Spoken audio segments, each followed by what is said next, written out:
Continuação do relato, com detalhes, diálogos, provas e vitórias. Aprovação que parecia não ter fim. Era uma terça-feira à noite e o irmão Carlos, nome fictício para preservar a identidade, sentou-se na cadeira da cozinha, olhando para a pilha de contas sobre a mesa. O aluguel estava atrasado há 2 meses, a luz seria cortada no dia seguinte, e o salário do bico que conseguia como pedreiro não era suficiente nem para o básico.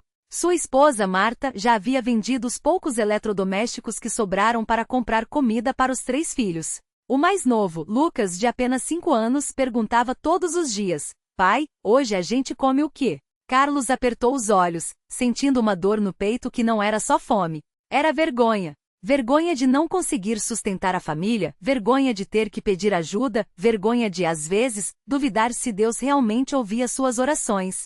Senhor, ele sussurrou, com as mãos trêmulas apoiadas na mesa. O Senhor sabe que eu tenho tentado. Eu não faltei aos cultos, eu tenho dado minha oferta, mesmo que seja pouco. Mas, Senhor, até quando? Não eram palavras bonitas.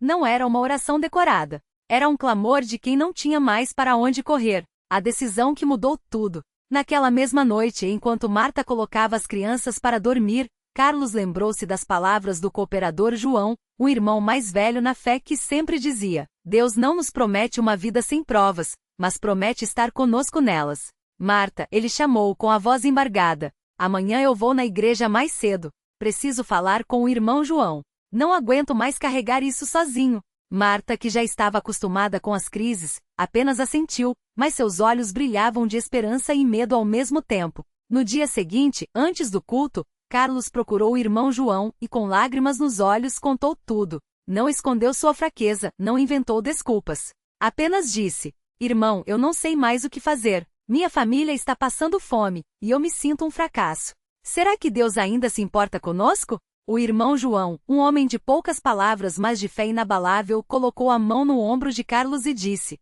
Deus não desampara os seus. Você tem sido fiel, mesmo na dificuldade. Agora é hora de confiar que ele vai agir. E então fez algo que Carlos nunca esqueceria: tirou um envelope do bolso e colocou na mão dele. Isso é para você pagar o aluguel. Não é esmola, é uma provisão de Deus através da igreja. Carlos abriu o envelope e seu coração quase parou. Era exatamente o valor do aluguel atrasado até o centavo. Mas como o irmão sabia? Ele perguntou, atordoado. Eu não sabia. Mas Deus sabia. Ele me colocou no coração ontem à noite para separar esse dinheiro. E olha só. Era justamente o que você precisava. A primeira vitória, o aluguel pago e a luz que não se apagou. Carlos correu para casa com o envelope apertado na mão. Quando chegou, Marta estava sentada no escuro, porque a luz já havia sido cortada. Marta, olha aqui! Ele gritou, mostrando o dinheiro. Ela não acreditou no que via. Choro, risos, agradecimentos a Deus. Na mesma hora, Carlos pagou o aluguel e foi até a companhia de energia com as últimas moedas que tinha para regularizar a conta. Quando a luz voltou, Lucas pulou de alegria. Pai, Deus ouviu a gente. E foi aí que Carlos entendeu: Deus não havia abandonado eles. Ele só estava testando a fé deles para algo maior. A segunda provação, a doença que veio sem aviso. Mas as provações não terminaram ali. 2 semanas depois, Carlos começou a sentir dores fortes no estômago. Achou que era apenas estresse, mas quando a dor não passava, Marta insistiu para que fosse ao médico. O diagnóstico foi um golpe, um tumor no estômago. É maligno, Sr. Carlos. Precisamos de exames mais detalhados, mas a cirurgia é urgente. Carlos saiu do consultório com as pernas bambas. Como ia pagar um tratamento tão caro? Como ia deixar a família sozinha? Naquela noite, ele chorou como nunca. Não de revolta, mas de medo e impotência. Senhor, por que agora? Eu só queria servir ao Senhor em paz. Mas então ele lembrou das palavras do irmão João: Deus não desampara os seus. E foi aí que a fé dele se fortaleceu. A oração que mudou o rumo da história. No culto seguinte, Carlos pediu para ser ungido com óleo pelos cooperadores. Não foi um pedido por cura instantânea, mas por força para enfrentar a batalha. O irmão João orou por ele. Senhor, o irmão Carlos tem sido fiel. Dá-lhe saúde, dá-lhe força, e que a tua vontade seja feita em sua vida. Em nome de Jesus. Carlos sentiu uma paz que não entendia. Não era a cura, mas era a certeza de que Deus estava no controle. Nos dias seguintes ele continuou trabalhando, mesmo com dor. Continuou ofertando, mesmo com pouco. E continuou orando, mesmo sem ver resultados imediatos. Até que 3 meses depois, em um novo exame, o médico ficou boquiaberto. Não entendo. O tumor diminuiu significativamente. É como se tivesse regredido sozinho. Carlos sorriu. Não foi sozinho, doutor. Foi Deus. A terceira vitória. O trabalho que veio do nada. Mas Deus não parou por aí. Um dia, enquanto Carlos ajudava na limpeza do templo, sim, mesmo doente, ele não deixou de servir. Um irmão da congregação, dono de uma pequena construção, aproximou-se. Irmão Carlos, ouvi falar que você é pedreiro. Preciso de um homem de confiança para um serviço. Você topa? Era um emprego fixo. Não era um salário alto, mas era o suficiente para sustentar a família. Carlos aceitou na hora, e dali em diante, nunca mais passou fome. O jovem afastado e a lição de que Deus usa nossas provas para abençoar outros. Mas a maior bênção ainda estava por vir. Um dia, enquanto Carlos trabalhava na obra, um jovem chamado Rafael, que havia se afastado da igreja por causa de vícios, apareceu por lá. Ele estava magro, com olheiras e cheio de culpa. Irmão Carlos, ele começou com a voz trêmula. Eu ouvi falar que o Senhor passou por umas provas difíceis, mas continuou firme. Como o Senhor conseguiu? Carlos soube que aquela era uma oportunidade de Deus. Ele não pregou, não julgou. Apenas contou sua história. Rafael, eu também já pensei em desistir, mas Deus nunca me abandonou. Ele está esperando você voltar. Rafael chorou. E naquele dia, ele voltou para a igreja. 3 meses depois, ele foi batizado nas águas em nome de Jesus Cristo para perdão dos pecados, e hoje é um cooperador ativo, ajudando outros jovens a saírem das drogas. A lição final: Deus não nos tira das provas, mas nos faz mais fortes nelas. Hoje Carlos é um homem transformado. Sua família nunca mais passou fome. Sua saúde está estável, o tumor desapareceu completamente.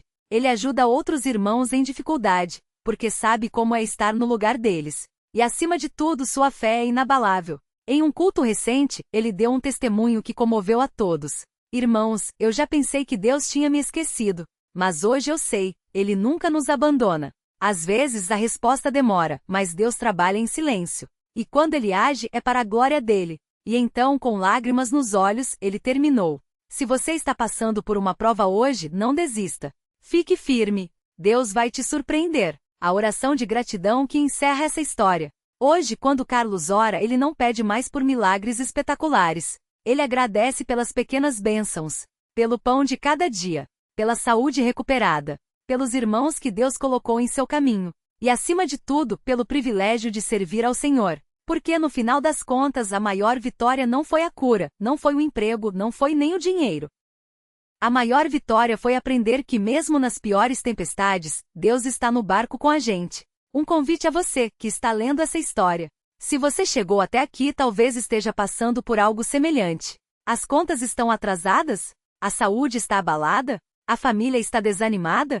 Deus conhece a sua dor. Ele não promete que a prova vai acabar amanhã, mas Ele promete: não te deixarei, nem te desampararei. Hebreus 13:05.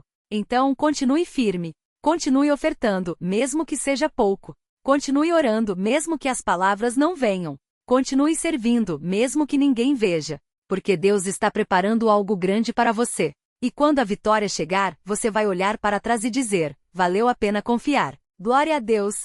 Amém. A provação que veio como um fogo selvagem. Era uma sexta-feira à noite, e o ar na pequena casa de Carlos estava pesado. Não apenas pelo calor de janeiro, que mesmo depois do pôr do sol ainda deixava as paredes quentes, mas pelo silêncio que se instalara entre ele e a esposa, Maria. O jantar tinha sido um prato de arroz com feijão e um pouco de carne seca, o que sobrara do salário do mês passado, esticado ao máximo. As crianças já dormiam, mas o casal permanecia à mesa, olhando para as contas espalhadas: luz, água, aluguel, remédios. Tudo atrasado. Tudo urgente. Maria, com as mãos trêmulas, empurrou uma das faturas na direção de Carlos. Esse aqui é o terceiro aviso da luz. Se não pagarmos até segunda, cortam. Carlos pegou o papel, passou os dedos sobre os números em vermelho. Sentiu um nó na garganta crescer. Não era a primeira vez que estavam nessa situação, mas dessa vez parecia diferente. Dessa vez, não havia mais para onde correr. Eu sei, Maria, ele suspirou, esfregando os olhos cansados. Amanhã eu vou lá no seu João de novo, ver se ele adiantar alguma coisa no serviço. Ou então o quê? O ou então era um vazio. Carlos já tinha batido em todas as portas, os bicos de pedreiro estavam escassos, as diárias como servente de obra não davam para cobrir nem metade das despesas. Ele até tinha tentado vender o velho carro, mas o motor estava tão ruim que ninguém queria nem por metade do preço. Maria abaixou a cabeça e Carlos viu as lágrimas escorrerem sobre a mesa de madeira gastas. A gente não vai conseguir, Carlos. Não dessa vez. Aquelas palavras doíram mais do que qualquer conta. Não era o dinheiro. Era a desesperança no olhar dela. Era como se, depois de anos lutando lado a lado, Maria estivesse começando a duvidar. Não dele, mas de tudo. Até de Deus. Carlos fechou os olhos. Lembrou-se do culto daquela noite. O irmão que liderara a reunião tinha lido Salmos 34. O Senhor está perto dos que têm o coração quebrantado. Na hora as palavras tinham soado bonitas, quase poéticas. Agora, sentadas à mesa com as contas na frente, elas pareciam distantes, abstratas. Maria, ele segurou a mão dela, apertando com força. A gente não pode desistir. Não agora. Ela olhou para ele, os olhos vermelhos. Mas o que a gente faz? Rezar mais? Porque eu já não aguento mais ouvir Deus vai prover enquanto as crianças pedem pão. Carlos não teve resposta. Não naquele momento. Mas dentro dele alguma coisa ainda resistia. Não era teimosia. Era uma certeza pequena, mas teimosa. Deus não nos abandonou antes. Não vai abandonar agora. E foi com essa fé frágil, quase um fio de linha em meio à tempestade, que ele se ajoelhou ali mesmo na cozinha e orou. Não com palavras bonitas. Não com salmos decorados, mas com o coração partido. Senhor, o Senhor sabe. O Senhor sabe que não aguentamos mais. Mas se o Senhor não nos ajudar, a gente afunda. Por favor, mostra um caminho. Maria não se ajoelhou. Ficou sentada, os braços cruzados, olhando para o marido com uma mistura de raiva e pena. Carlos não a culpava. Ele mesmo estava cansado de orar, cansado de esperar, cansado de ser forte. Mas naquela noite, depois que as crianças já dormiam e Maria se deitou em silêncio, Carlos pegou a Bíblia. Não por obrigação, não por rotina, mas porque não tinha mais nada a que se agarrar. Abriu ao acaso e seus olhos caíram em 1 Reis 17, a história de Elias e a viúva de Sarepta. Não temas, vai e faze como disseste, porque porém faze dela primeiro um pequeno bolo e traze-o a mim, e depois farás para ti e para teu filho. Porque assim diz o Senhor, Deus de Israel, a farinha da panela não se acabará, e o azeite da botija não faltará, até o dia em que o Senhor fizer chover sobre a terra. Carlos leu o versículo 1, 2, 3 vezes. E então, como se alguém tivesse acendido uma luz em seu peito, ele soube o que tinha que fazer. O envelope que chegou sem explicação. No domingo seguinte, Carlos e Maria foram ao culto como de costume. Não por obrigação, mas porque naquele momento a igreja era o único lugar onde eles ainda sentiam um pouco de paz. Durante o culto, enquanto os irmãos cantavam, confia no Senhor de todo o teu coração, Carlos sentiu algo pesado no bolso. Era o último dinheiro que tinham, R$ 50, guardados para comprar leite e pão na segunda-feira. Mas então, enquanto o irmão que presidia falava sobre a importância da oferta, Carlos sentiu um aperto no peito. Não era culpa. Não era medo. Era uma voz quietinha, mas clara. Dá isso a mim. Ele hesitou. R$ 50 era tudo o que tinham. Se dessem, não teriam nem para o café da manhã das crianças. Mas então lembrou de 1 Reis 17. Da viúva que deu o último punhado de farinha. Com as mãos trêmulas, Carlos tirou a nota do bolso e colocou no prato da oferta quando ele passou. Maria, ao seu lado, não disse nada. Mas quando ele olhou para ela, viu que os olhos dela estavam cheios de lágrimas. O culto terminou. Eles saíram em silêncio, cada um perdido em seus pensamentos. Mas quando chegaram em casa, havia algo diferente no corrimão da escada. Um envelope branco, dobrado ao meio, com o nome de Carlos escrito à mão. O que é isso? Maria perguntou, pegando com cuidado. Carlos abriu. Dentro, havia 5 notas de R$ 100. E um bilhete simples. Irmão, o Senhor me colocou no coração para te abençoar. Não é muito, mas é com amor. Fique firme. Não tinha assinatura. Não tinha explicação. Maria levou as mãos à boca, os olhos arregalados. Carlos, de onde veio isso? Ele não sabia. Mas enquanto segurava aquelas notas, sentiu algo que não sentia há semanas. Esperança. Não era a solução para todos os problemas. As contas ainda estavam lá. O aluguel ainda estava atrasado. Mas naquele momento Carlos soube uma coisa: Deus tinha ouvido sua oração. E isso era o suficiente para continuar. A porta que se abriu quando tudo parecia fechado. Na segunda-feira Carlos foi até a oficina do seu João, como tinha planejado. O velho mecânico que já o tinha ajudado antes com alguns bicos, ouviu sua situação com a cabeça baixa. Olha, Carlos, eu até queria te ajudar, mas tá difícil para todo mundo. Não tenho serviço para te dar não. Carlos sentiu o desânimo bater de novo. Mas então, enquanto saía da oficina, ouviu alguém chamar seu nome. Ei, Carlos! Espera aí! Era o cooperador Marcelo, um irmão da igreja que trabalhava em uma construtora. Ele estava parado ao lado de um carro com um sorriso no rosto. Tava te procurando, irmão. O chefe tá precisando de um pedreiro bom para um serviço urgente. É só por 2 semanas, mas paga bem. Você topa? Carlos quase não acreditou. Claro que topo. Quando começa? Amanhã, 6 da manhã. Traz tua ferramenta. Aquela noite, pela primeira vez em meses, Carlos dormiu em paz. A cura que veio depois da obediência. Mas a aprovação de Carlos não era só financeira. Havia algo mais profundo, algo que ele escondia até de Maria. Um nódulo no pescoço, descoberto há 3 meses. O médico tinha dito que era preciso fazer uma biópsia, mas os exames custavam caro, e Carlos tinha adiado, achando que ia passar. Até que uma noite depois de um culto, o irmão que presidia se aproximou dele. Carlos, eu tenho sentido no meu coração que você está carregando um fardo que não é só dinheiro. Tem algo mais. Você quer conversar? Carlos hesitou, mas algo naqueles olhos cheios de compaixão o fez desabar. É a minha saúde, irmão. Tenho um nódulo, e tenho medo. O irmão ouviu em silêncio. Depois colocou a mão no ombro dele. Vamos orar. Não só hoje, mas todos os dias. E você precisa fazer os exames. Deus age, mas Ele também nos dá meios. Na semana seguinte, com o dinheiro do novo serviço, Carlos finalmente foi ao médico. A biópsia confirmou. Era um tumor benigno, mas que precisava ser removido. Com calma, irmão, disse o cooperador Marcelo, quando Carlos lhe contou. A igreja vai te ajudar. E Deus já está agindo.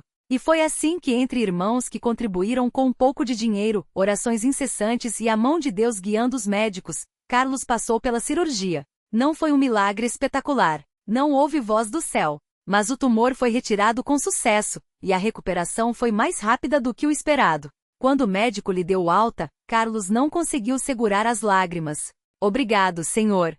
Sussurrou. Obrigado por não me abandonar. O jovem que voltou para casa. Mas a história de Carlos não terminaria aí, porque Deus não nos abençoa só para nós. Um domingo, enquanto Carlos ajudava a arrumar as cadeiras depois do culto, notou um jovem sentado nos fundos do salão sozinho.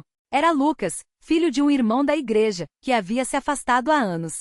Roupas surradas, olheiras fundas, um cheiro de cigarro impregnado nas mãos. Carlos se aproximou. Tudo bem, Lucas? Faz tempo que não te vejo por aqui. O jovem olhou para ele com desdém. Tudo bem nada, seu Carlos. Só vim porque minha mãe não me deixa em paz. Carlos não insistiu, mas na semana seguinte voltou a conversar com ele. E na outra também. Até que um dia, depois do culto, Lucas desabafou. Eu tô perdido, seu Carlos. Droga, dívida, briga com a família, não aguento mais. Carlos não deu sermão. Não falou em pecado. Só contou sua própria história. Eu também já estive onde você está, achando que não tinha saída. Mas Deus me tirou do buraco. Não foi fácil. Não foi rápido. Mas Ele fez. E então, com lágrimas nos olhos, Lucas perguntou. O senhor acha que ainda tem jeito para mim? Carlos sorriu. Claro que tem. Para Deus, sempre tem. Hoje, Lucas está batizado nas águas em nome de Jesus Cristo para perdão dos pecados. Trabalha na mesma construtora que Carlos, está livre das drogas e, aos poucos, reconquistando a confiança da família. Se não fosse o irmão Carlos, ele diz, eu não estaria aqui. A lição que ficou. Hoje, quando Carlos olha para trás, ele não vê só as batalhas. Vê as mãos de Deus em cada detalhe. No envelope anônimo que chegou na hora certa. No cooperador Marcelo, que apareceu quando tudo parecia perdido. No médico que operou com precisão. Em Lucas, que agora é um irmão firme na igreja. Ele aprendeu que Deus não nos tira das provas só para nos abençoar, mas para que, através delas, possamos abençoar outros. E é por isso que toda vez que alguém lhe pergunta como ele conseguiu superar tudo, Carlos responde com um sorriso. Não fui eu. Foi Deus. Eu só fiquei firme. Um convite final a você. Se você está lendo essa história e pensa, mas a minha situação é pior, ou, Deus já se esqueceu de mim, escute isso. Deus não olha para o tamanho da sua prova. Ele olha para o tamanho da sua fé. Você está desempregado? Fique firme. Sua saúde está abalada? Fique firme. Sua família está se desintegrando? Fique firme. Porque a obra que Deus começou em você, Ele vai terminar. E quando a vitória chegar, e ela vai chegar, você vai olhar para trás e dizer, como Carlos, valeu a pena confiar. Glória a Deus. Amém.